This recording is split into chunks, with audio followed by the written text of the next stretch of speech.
I'm Bjorn from Allspice Out. Welcome back to our channel. We're all about tasty food made easy. Today I'm going to show you how to make homemade barbecue dry rub. If you stick around, I'll show you how to make this recipe using 3 common spice blends.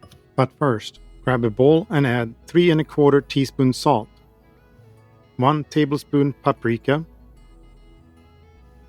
3 teaspoons cinnamon, 2 1/2 teaspoons garam masala, 2 1/4 teaspoons garlic powder, 2 1/4 teaspoons onion powder, 1 1/2 teaspoon cumin, 1 1/2 teaspoon coriander, 1 1/4 teaspoon cayenne, 1 teaspoon turmeric,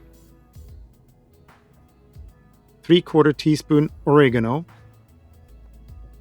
3/4 teaspoon black pepper, 1/2 teaspoon ginger, 1/4 teaspoon allspice, 1/4 teaspoon nutmeg, 1/4 teaspoon cardamom, and 1/4 teaspoon cloves. Mix all the ingredients well and transfer them to a spice jar. What is your favorite meat for the barbecue dry rub? Let us know in the comments. And now for the hack. Take 4 tablespoons all-purpose spice blend, 8 teaspoons masala seasoning, and 4 teaspoons pumpkin pie spice. And there you have it, homemade barbecue dry rub. I'm Bjorn from Allspiced Out, and thanks again for watching.